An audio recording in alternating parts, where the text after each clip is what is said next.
الحمد لله رب العالمين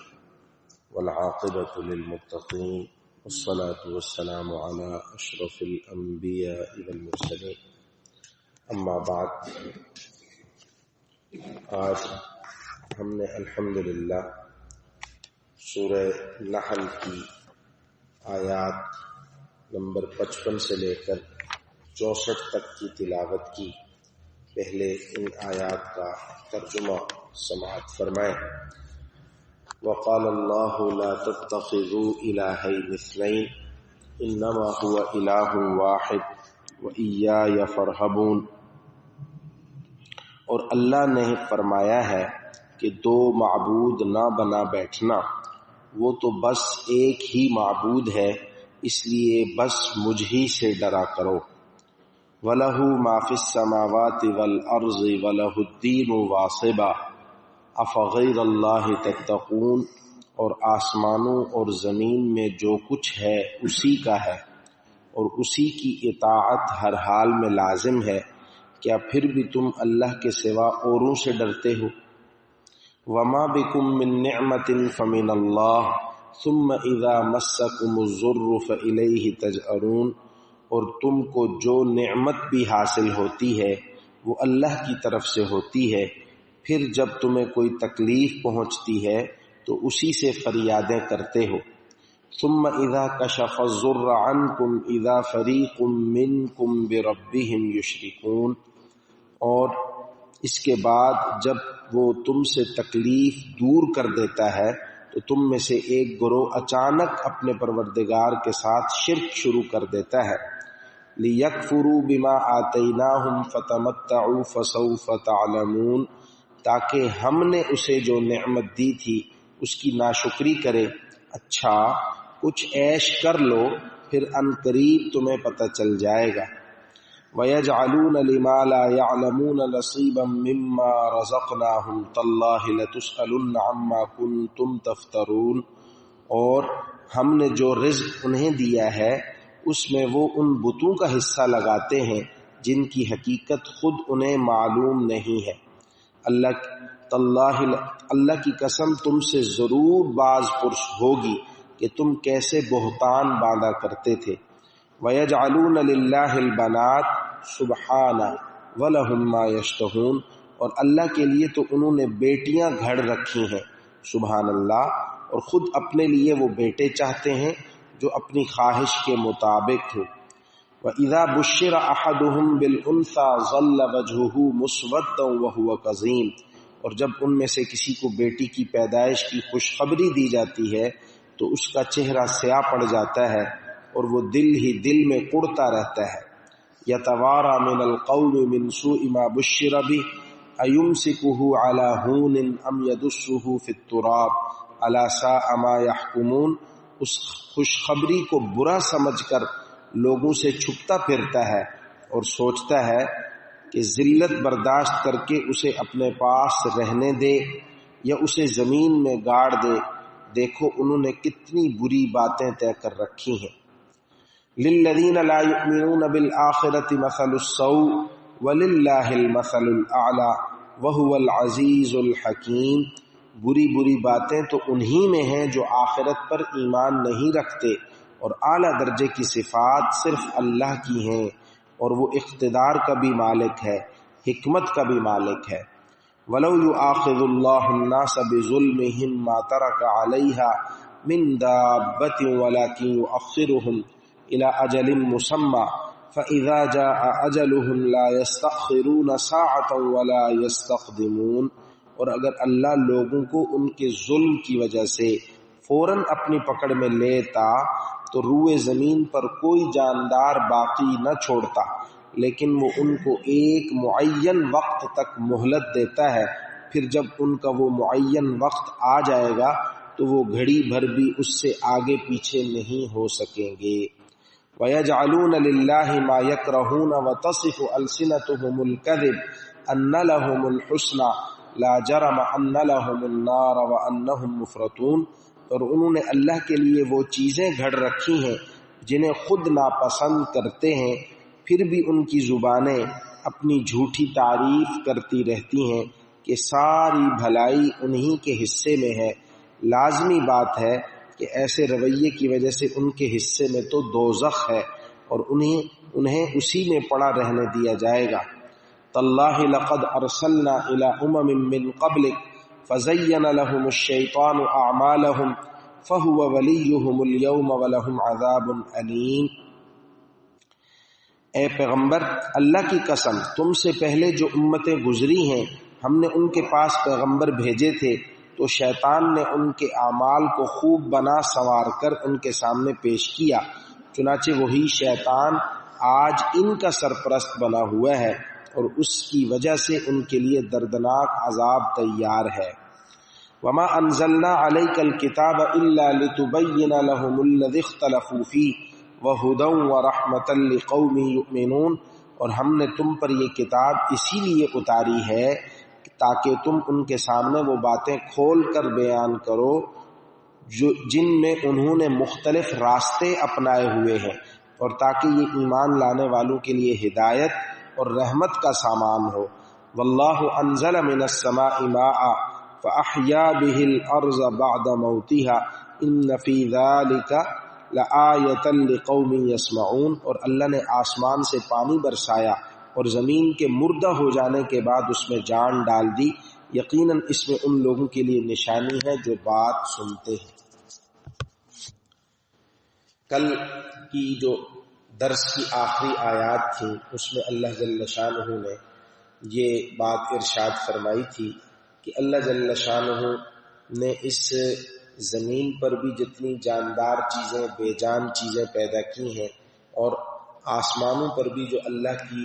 نوری اور پاکیزہ مخلوق ہے، فرشتے، یہ سب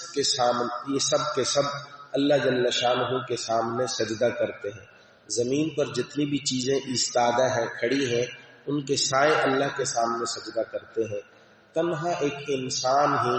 اپنے تکبر کی وجہ سے، اکڑ کی وجہ سے اللہ کے سامنے جھکنے سے انکار کرتا ہے، ورنہ اس کائنات کی کوئی بھی مخلوق ایسی نہیں ہے، جاندار ہو یا بے جان، زمینی ہو یا آسمانی، کہ وہ اللہ کے سامنے مطیع اور سربسجود نہ ہو۔ تو اللہ جل شانہ نے اب اسی بات کو یہاں مزید وضاحت کے ساتھ فرمایا کہ اللہ تعالیٰ کہتے ہیں لا تتخذوا الہین اثنین، کہ دو معبود مت بناؤ۔ دو معبود بنانے کے اندر نفی ہے، تین معبودوں کے بنانے کی بھی، ہزار اور کروڑ معبود بنانے کی بھی، چونکہ دو معبود بنانے سے رستہ کھلتا ہے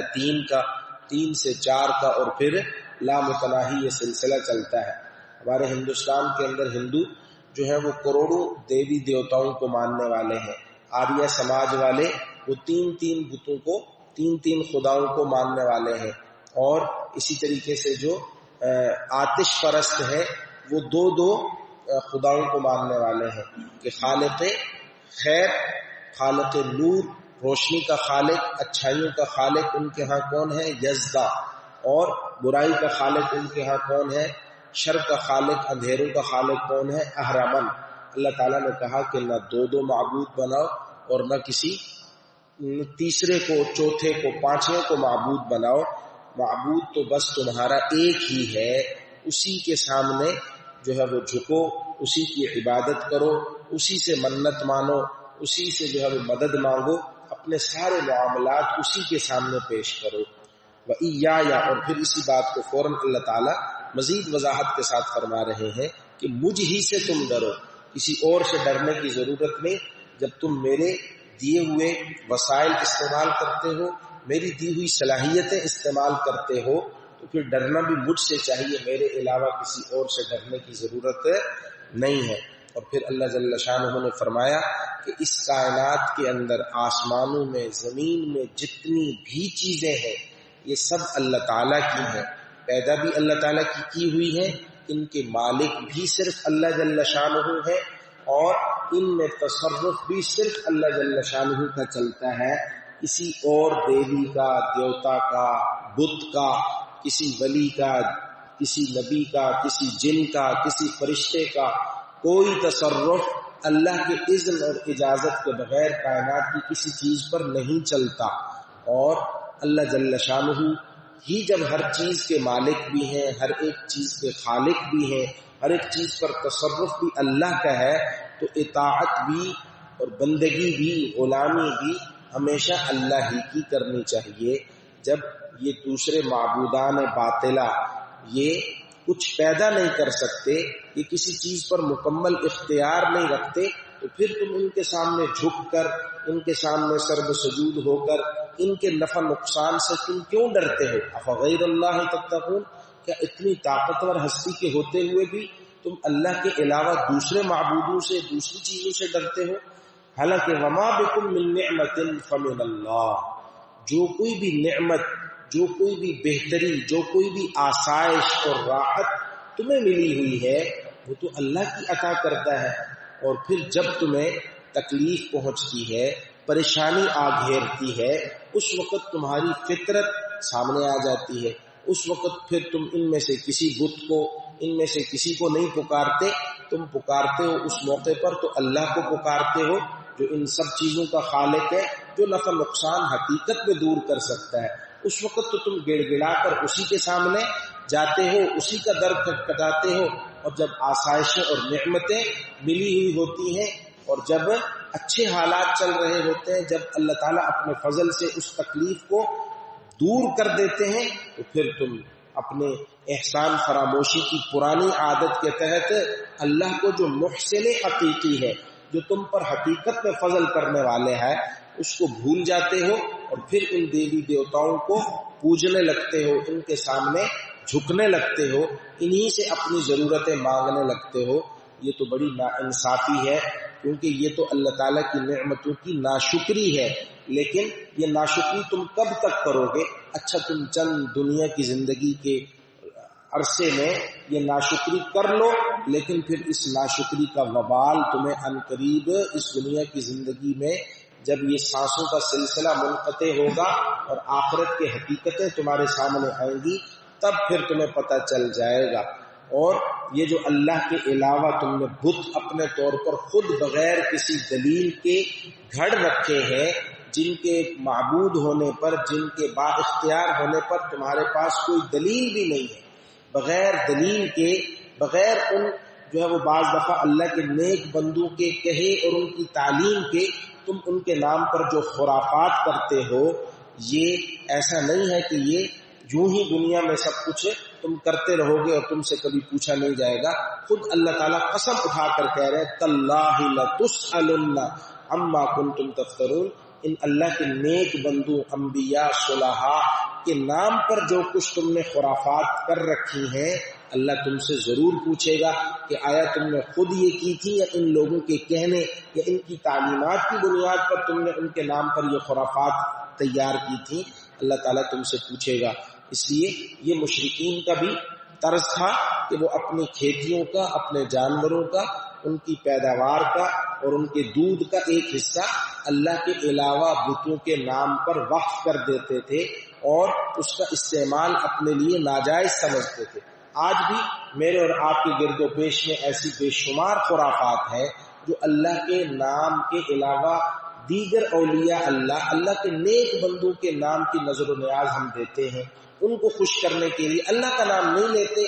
بعض دفعہ تو اتنی یہ غلطی ہمارے اندر پختہ ہوتی ہے کہ داتا صاحب کا اور اللہ کا کیا مقابلہ، بس دونوں کا ایک ہی مقام ہے، دونوں میں کیا فرق ہے جی؟ اس طرح کی باتیں بھی بعض دفعہ جو لوگ شرک میں اور جو غیر اللہ ہے ان کی جو ہے وہ محبت میں، ان کی عقیدت میں بعض دفعہ ایسے بڑھ جاتے ہیں کہ وہ پھر یہ بھی نہیں دیکھتے کہ ہم جملہ کیا کہہ رہے ہیں۔ اور یہ ہے بھائی ایصال ثواب اللہ کے بزرگوں کے لیے، اللہ کے نیک بندوں کے لیے، اپنے بزرگوں کے لیے، اس کا کوئی انکار نہیں کرتا، لیکن نام جو ہے وہ اللہ تعالیٰ کا ہونا چاہیے کہ میں یہ اللہ کی رضا کے لیے، میں یہ اللہ کی خوشنودی کے لیے ذبح کرتا ہوں، یہ میں صدقہ اور خیرات اللہ کی خوشنودی کے لیے کرتا ہوں۔ نظر و نیاز، منت منوتی صرف اللہ کے نام کی ہونی چاہیے، ورنہ اللہ تعالیٰ یہاں قسم کھا کر فرما رہے ہیں کہ اس طرح کی خرافات میں پڑھ کر جب تم ان لوگوں کی تعلیمات کا بھی حلیہ بگاڑو گے اور اپنے غلط کاموں کو ان کا ریفرنس اور حوالہ دے کر درست کرنے کی کوشش کرو گے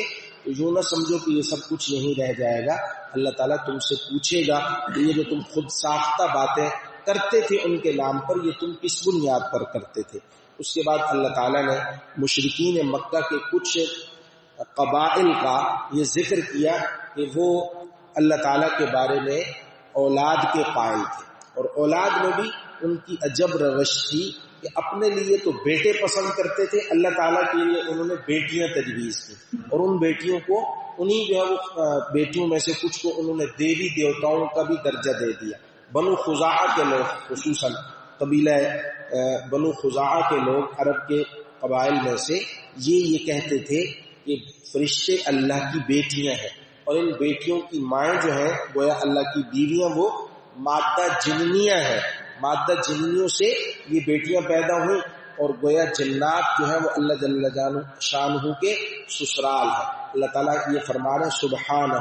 اللہ تعالیٰ کی ذات اس طرح کے عیب اور نقص سے پاک ہے۔ وَلَهُم مَّا يَشْتَهُونَ، اور یہ عجب جو ہے وہ تقسیم ہے کہ ان کو تو وہ چیزیں ملیں جو بیٹے ہیں، اور اللہ جل شانہ کے لیے جب تجویز کرنے کی نوبت آئی تو اپنی پسند اور اپنی خواہش کے برخلاف اللہ کے لیے انہوں نے بیٹیاں تجویز کی۔ اور یہ اولاد کی نسبت اللہ تعالیٰ کی طرف کرنا یہ ایسا سنگین گناہ ہے کہ قرآن کریم میں سورہ مریم میں اللہ فرماتے ہیں تکاد السماوات یتفطرن منہ، یہ قریب ہے کہ اس سنگین الزام کی وجہ سے آسمان پھٹ پڑے، وتنشق الارض، زمین چر جائے، وتخر الجبال ہدا، اور یہ پہاڑ ریزہ ریزہ ہو کر گر پڑے، ٹکڑے ٹکڑے ہو کر گر پڑے۔ ان دعوا للرحمن ولدا، جب یہ لوگ کہتے ہیں کہ رحمان کی اولاد ہے، اس لیے اللہ تعالیٰ کی کوئی اولاد نہیں ہے۔ اس کے بعد پھر بتلایا ویجعل،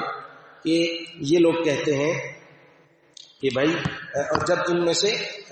اپنے لیے جو ہے وہ بیٹیاں ناپسند کرتے ہیں، اور جب ان میں سے کسی کو آ کر یہ بتلایا جاتا ہے کہ اس کے ہاں بیٹی کی پیدائش ہوئی ہے، تو یہ خبر سن کر بجائے خوش ہونے کے کہ اللہ تعالیٰ نے اولاد کی نعمت عطا فرمائی، اس خوش خبر پر خوش ہونے کے بجائے وہ لوگوں سے چھپتا پھرتا ہے، اور دل ہی دل میں اڑتا رہتا ہے کہ اب لوگ معاشرے کے اندر مجھے بیٹی کا باپ کہیں گے، حالانکہ یہ بیٹیاں دنیا کے اندر نہ ہوں تو مردوں کے آنے کا سلسلہ بھی اللہ تعالیٰ قائم نہ فرمائے۔ یہ آدھی جو ہے وہ اس کائنات کے نظام کو چلانے والی یہ اللہ تعالیٰ کی مخلوق ہے، یہ خواتین سے ہی آدھا دنیا کا نظام چل رہا ہے۔ آدھا نظام مردوں کے مرہون منت ہے، لیکن آدھا نظام وہ خواتین کے مرہون منت ہے، چونکہ مرد و عورت کے ملاپ کے بغیر اللہ تعالیٰ کی عادت نہیں ہے کہ اس کائنات کے اندر توالد کا، تناسل کا، افزائش نسل کا سلسلہ قائم رہے۔ اس سلسلے میں جس طریقے سے مرد کا کردار اہم ہے، سیم اسی طریقے سے خواتین کا کردار بھی ہے۔ تو اس لیے اگر اپنے ہاں بیٹے بھی چاہتے ہو تو وہ بغیر بیٹیوں کو زندہ رکھے تو نہیں ہوں گے، اس لیے بیٹوں کے لیے بھی بیٹیوں کا وجود ضروری ہے۔ اس لیے بیٹیوں کو فوری طور پر زمین کے حوالے کرنا، ان کے اوپر جو ہے وہ منو مٹی ڈال کر ان کو زندہ درگور کر دینا، جیسا کہ عرب کے کچھ قبائل کی عادت تھی، اور آج اس کے جدید ترین طریقے جو ہے وہ منع حمل کے ذریعے، اسقاط حمل کے ذریعے، ابارشن کے ذریعے رائج ہو چکے ہیں، یہ سب وہی ہیں۔ ان میں کوئی بھی غلط نظریہ اگر کار فرما ہے کہ یہ اولاد ہوگی تو میں اس کو کھلاؤں گا کہاں سے، یا یہ اولاد میری نیک نامی کا ذریعہ نہیں ہوگی، یہ میری بدنامی کا ذریعہ ہوگی، تو یہ بالکل قرآن اور سنت کے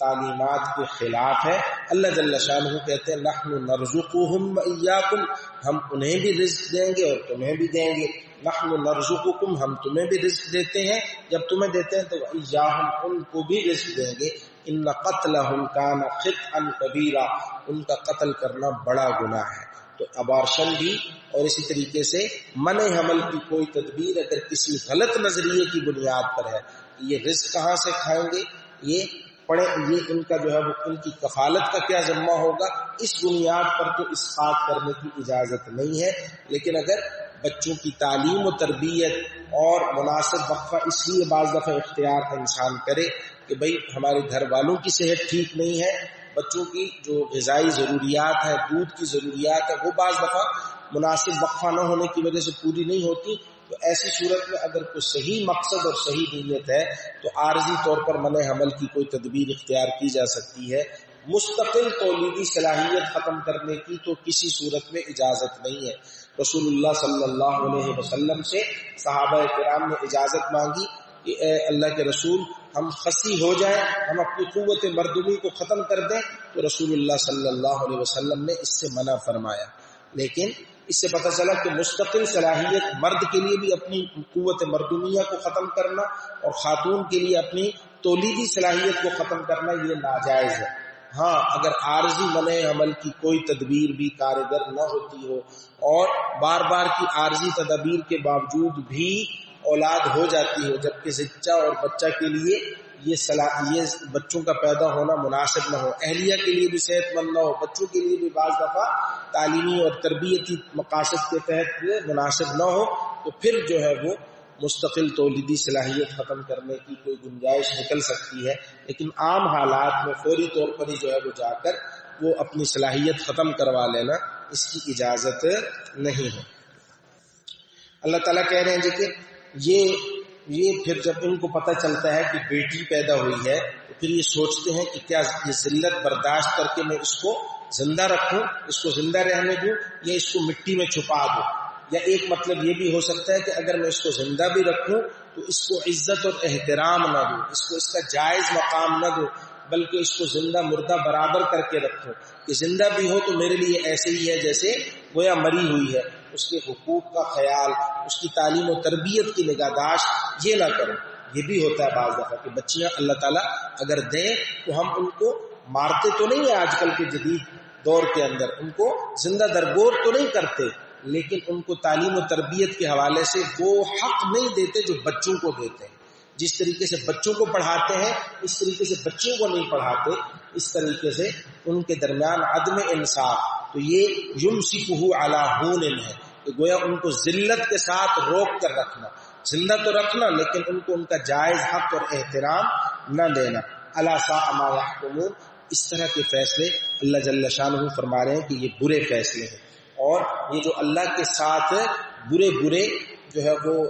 نسبتیں کرتے ہیں، کہتے ہیں کہ اللہ تعالیٰ کہتے ہیں کہ یہ لوگ آخرت پر ایمان نہیں رکھتے، اور آخرت پر ایمان نہ رکھنے کی وجہ سے اللہ کی ذات و صفات کے بارے میں ایسی بڑی بڑی جسارتیں کرتے ہیں، آخرت میں انہی لوگوں کی حالت سب سے زیادہ بری ہوگی۔ اور جس اللہ کے متعلق یہ ایسی غلط نسبتیں کر کے، غلط صفات منسوب کر کے ان کی ذات میں، ان کی شان میں توہین کے مرتکب ہوتے ہیں، اللہ تعالیٰ کی بڑیا صفات ہیں، بلند سے بلند تر صفات کا وہ مالک ہے، اس کو ان کی غلط نسبت کی وجہ سے فرق تو نہیں پڑتا، لیکن اس غلط نسبت کی وجہ سے ان کو اس کا خمیازہ ضرور بھگتنا پڑے گا۔ اللہ تو غالب بھی ہے، حکمت والا بھی ہے، وہ اگر چاہے تو ان کی ان جسارتوں پر فوراً ان کو پکڑ لے، ان کو متنبع کرے، لیکن اللہ تعالیٰ کی حکمت کہ یہ دنیا دار العمل ہے، یہ آزمائش کی جگہ ہے، اللہ تعالیٰ پکڑتا نہیں ہے۔ اسی بات کو اللہ مزید وضاحت کے ساتھ کہہ رہے ہیں کہ اللہ تعالیٰ لوگوں کے ظلم، کفر و شرک، معصیت کی وجہ سے اگر مواخذے پر آئے